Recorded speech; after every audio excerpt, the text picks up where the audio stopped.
familiar faces and not have to go to Herzliya to see them. I thought I might try briefly this morning to do three things. First, it's always good in conferences like this, where we're talking about the day-to-day issues, to step back and try to put in perspective where we are and where we've come from over the course of, let's say, the last 15 years or so. So let's begin with a 50,000-foot look at the state of cybersecurity, particularly in the United States. And then let's spend a moment talking about Israel's role in cybersecurity. And then the third thing I'd like to do is a little departure from the norm in these conferences, because if you go to a lot of cybersecurity conferences like I do, it's all doom and gloom. And the first part of my remarks today will be all doom and gloom. But I want to end on a positive agenda that a new administration in the United States in January could embark on to do something in the diplomatic front and the arms control front on cybersecurity. So let's start with where are we? We talked a moment ago before I came up on stage about Gibbs' new guidebook for how to write a national strategy. I wrote the first national cybersecurity strategy back in 1999 and published it in 2000 in the Clinton administration. And I went back recently and looked at that strategy. Given the fact it was written 16, 17 years ago, it's not too bad. It's not too bad. It's also never been implemented.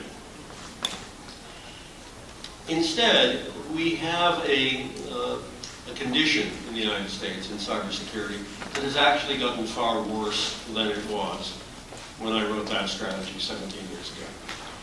If you look through each of the possible sectors, you see that no sector is secure.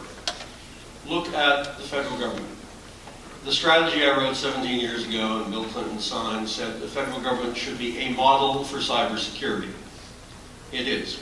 It's a model for how not to do cybersecurity.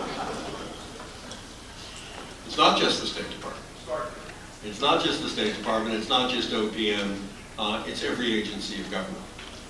And it does raise the question, in my mind at least, as to whether or not we have a broken model at the federal level.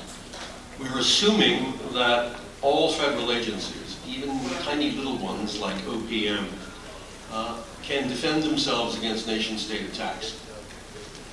If ever we doubted that, we have ample evidence that they can't. And it's certainly time, I think, to abandon the notion that individual agencies should be doing their own cybersecurity and perhaps even their own IT. You'll hear later today from Karen Jackson, who's the Secretary of Technology of the Commonwealth of Virginia. I've had the pleasure of working with her and Governor McAuliffe in Virginia, trying to improve the state of cybersecurity in Virginia and make Virginia a leading place for cybersecurity in the United States. And what Virginia did years ago, the federal government has yet to do. Virginia and many of the states, which are supposed to be the laboratories of experimentation, many of the states created a single entity that does the IT services for the entire government. In Virginia, there are 86 units of government, departments and agencies. 85 of them get their IT services from one department.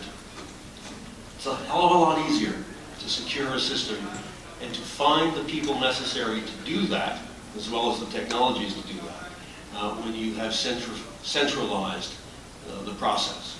And I think one thing we need to think about at the federal level is whether or not we should do that with some exceptions. Obviously, the Defense Department and the intelligence community, because they're special, will want to be kept separate. But little agencies like OPM and perhaps moderately sized agencies like the Department of State should get out of the business of trying to run their own IT and trying to secure it. But it's not just the federal government. If you look across the board, state governments, generally in terrible shape. small and medium enterprises in the United States in terrible shape. Any one of them can be hacked. And even the largest enterprises in the country. Enterprises that are spending $200 million, $400, $500 million a year on IT security, not on IT.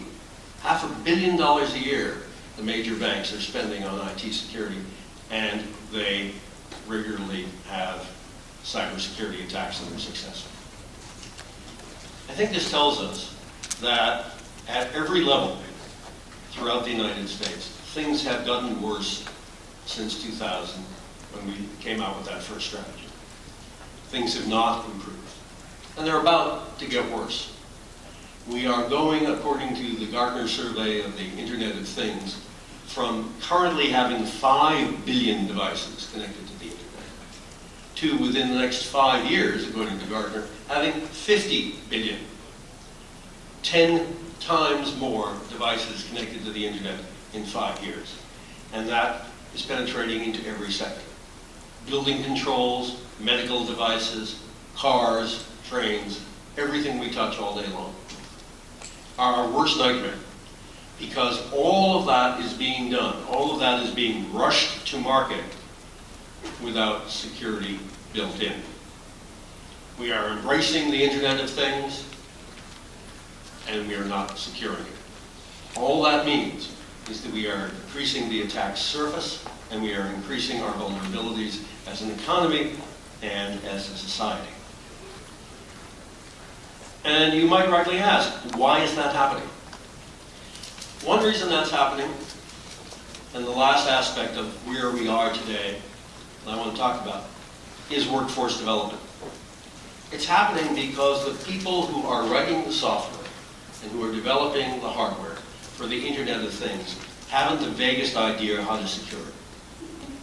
Because they've gone to great schools, they've gone to MIT, they've gone to Stanford, they got their master's in computer science, and their undergraduate degree in computer science, and they never took a single course for a single semester on cybersecurity. You know, we all like to think that the computer science field in the United States is a great example of our technology. I think as a profession, computer scientists ought to be ashamed of themselves. Every other profession has professional standards. Even accountants, even lawyers, for God's sakes, have professional standards. But computer scientists don't have any standard of expertise when it comes to cybersecurity. You can get a degree in computer science from the best schools in the United States and not know a thing about SDLC or the development of secure software. And we wonder why it is that every company in the United States, every department in the United States is vulnerable. Because we don't have the people to secure them. We have unemployment in the United States running about 5%.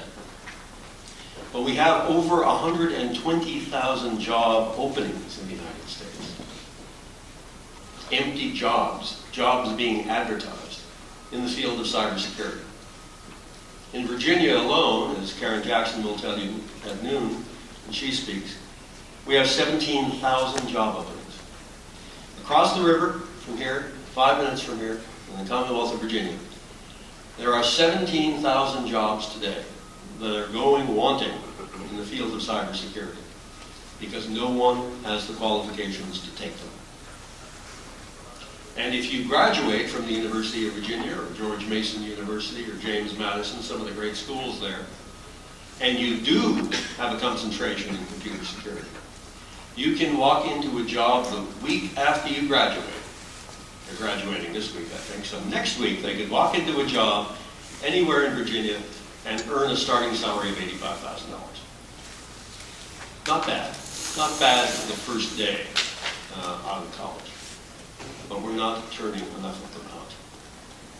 So that is the 50,000-foot view of where we are in the 16 or 17 years since the first national strategy on cybersecurity. Second thing I said I'd talk about is Israel's role in the ecosystem of cybersecurity. I think Israel serves as a model of how to do it well. First, let's continue the discussion of workforce development. Israel's universities, Israel's high schools, are preparing a society for the 21st century.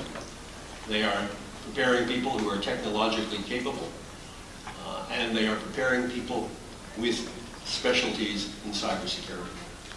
Israel must have the highest percentage of qualified cybersecurity people per population in the world. We can take a lesson from Israel in that regard. Israel also has shown how to do tech development for cybersecurity, how to harness the power of venture capital and government-funded research to turn out startups. We think the United States does that well. It does it. I'm not sure how well it does it. But if you look at the number of companies Israel has turned out, over 200 companies in cybersecurity, that is far out of proportion from anything we've been able to do in the United States. And some of the great American companies, what we think of as great American companies like CyberArk, which has succeeded so well here in the United States and done so well on the stock market. I wish I were in on the IPO. Of course, were given birth in Israel. And yet, the dirty little secret is there are still places in the United States where it's difficult for Israeli companies to sell. And one of them is the Department of Defense. The Department of Defense has had an attitude toward Israeli companies for several decades now that raises some sort of suspicion because they're a foreign company, despite the fact that Israel is one of our greatest, if not our greatest ally. I think we need to be clear. We need to have a clear policy in the Defense Department and throughout the U.S. government on procurement of Israeli products. And we have to make it clear that there is no bar, there is no barrier, there is no suspicion. That hasn't been done. It should be done. And then we have to find ways of reducing whatever barriers still exist on Israeli companies coming to the United States, setting up shop in the United States, getting the necessary tax credits, and being facilitated so that the United States can take full advantage of the Israeli cybersecurity expertise. Third thing, here's the good part of my remarks this morning, if there are any. A positive agenda. Put aside the doom and gloom and think of a positive agenda for the next president. And when you think of the work of this administration to build on, it's a little difficult to find the positive work in this administration on cybersecurity to build on in the new one. But there is one, and it's been overlooked and underreported. President Obama and President Xi of China reached an agreement last year, here in Washington, that the Chinese government and the United States government agreed that they would not engage in cyber espionage against each other's private sector companies. Now, the United States government wasn't doing any government-sponsored cyber espionage against Chinese companies, so that wasn't a problem. But the Chinese government was. The Chinese government was doing directed cyber espionage against American companies in every sector. The good news is they appear to have stopped as a result of that agreement. Now, I emphasize the word appear. I remember when the Russian attacks on the United States appeared to have stopped, which simply meant that they were getting better at hiding their tracks. And that may well be what's going on with China. But there is an agreement. And that agreement could serve as a model for making that agreement a multilateral one. Now, I know all of you who are experts on cybersecurity are saying, why is he talking about international agreements? They're worthless. They can't be verified. They're not worth the paper they're written on. I know. I'm old enough, however, to have heard the same thing about nuclear arms control. When we first started out in the Cold War, negotiating on START and before that, salt. Those of us who were involved in that were told it's not worth the time, you'll never get an agreement, the agreement won't be worth the paper it's written on, the Soviets will cheat. And then we heard that when we tried to do conventional arms control in Europe. We were told that again when we tried to do chemical weapons arms controls. And we were told it again when we tried to do biological weapons arms control. In all of those arenas, strategic nuclear, conventional forces, bio, chem, in all of those arenas, it took 20 years or more to get meaningful international agreements. But we got them. It looked very bleak, it looked hopeless when we started. But I was pleased, over the course of 20 years, doing arms control, to see success after success eventually happen. We can do that with cyber war, just as we did it with chemical war and biological war and strategic nuclear war. All of those agreements which we reached in those areas minimized the risk of war. They minimized the risk of war and they reduced the likelihood that war would use those kind of weapons. They were successful. They were ultimately verifiable. Did the Soviets cheat? Sure they did. A little here and there. But the agreements were, on balance, definitely a step ahead, definitely a way of improving the security of the United States and our allies. We haven't really started yet on cyber arms control.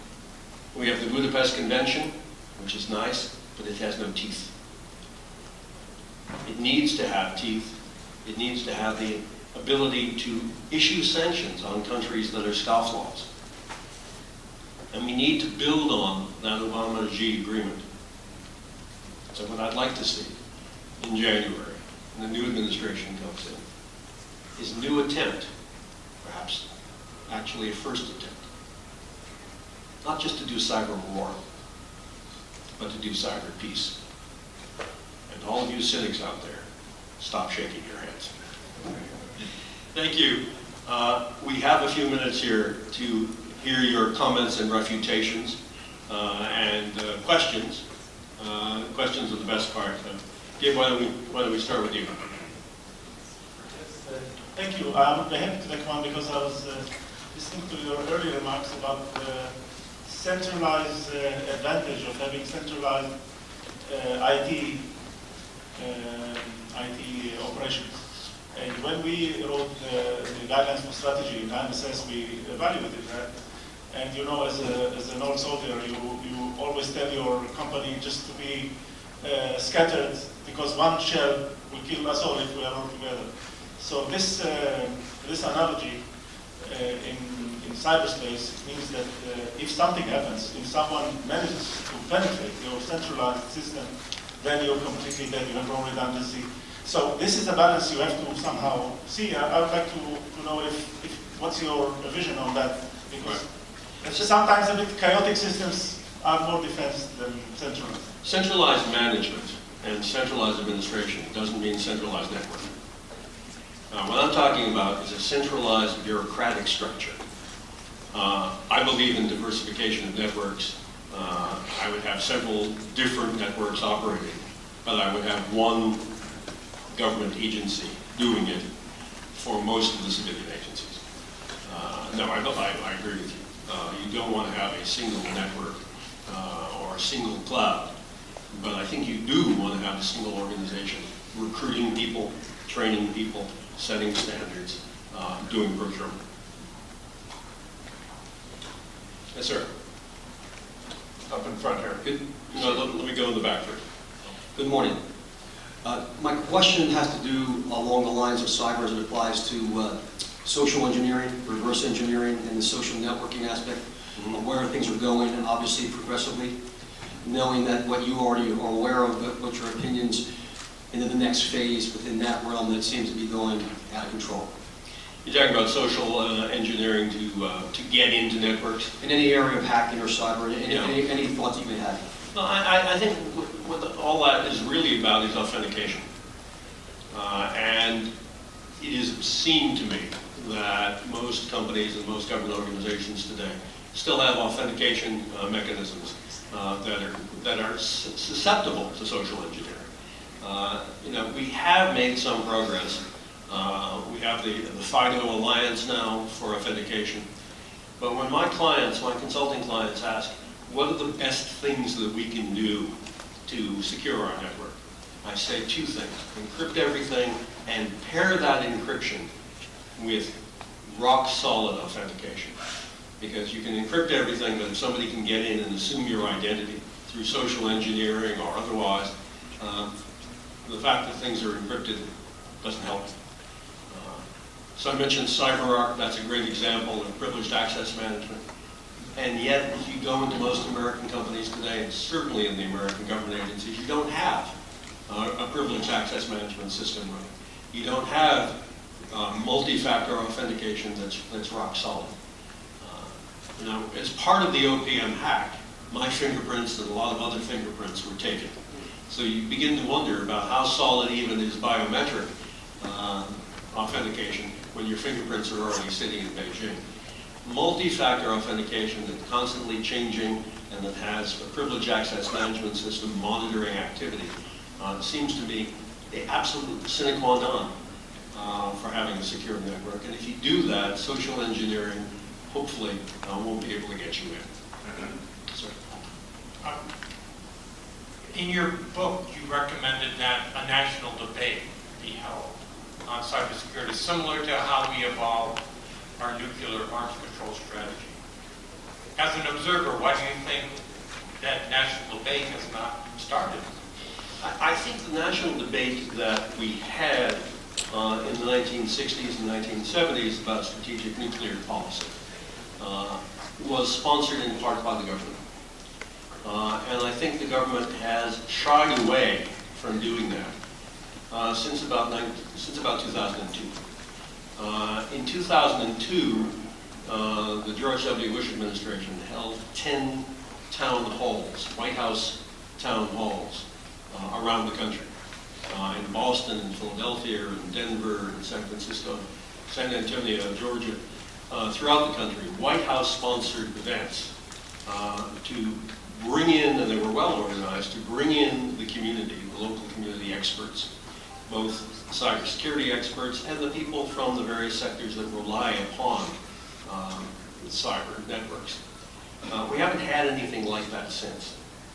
Now, the President recently appointed a cybersecurity commission that is really to report not to him but to the next president.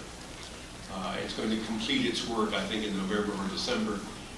It's frankly, I think, a way of the Obama administration punting. But be that as it may, that commission is going to hold 5 meetings around the country. It just held one in New York. There are 4 more coming. That's a good start. But I think you can't have a national debate in this country about cyber war strategy or cybersecurity strategy without the government working with academic sectors around the country, working with the media, structuring that debate. We need to use the convening power of the White House to get that going. Yes, sir. Stephen Spray from Rivets. As we transition from a world where with mobile we're moving to device identity, and you would argue Internet of Things is also very much a device identity architecture network with encrypted messages, it seems like we've had a very recent big contrast between the sort of general position of the government in that transition to a device identity, encrypted messaging, encrypted links conversation, and the network security, watch the wires, everything is traffic that we can observe conversation, because we're about to lose the ability to watch as we go to mobile and Internet of Things architecture. Both at and so I'd love to hear your comment on, do you think we're leaning in the right direction, or should we be leaning in the other way, which is, you're right, we won't be able to watch anymore, so give it up. I believe that encryption is fundamental to securing cyberspace. After the Snowden escapade, the President put together a 5-person commission to investigate the entire phenomenon that Snowden was involved in. And unfortunately, I picked up the phone when the call came, and I was one of the 5 guys that did the commission. You know, it's great being on White House commissions, except they don't pay you. In case they ever ask you, say no. But the five of us said we would do it, but we had some conditions.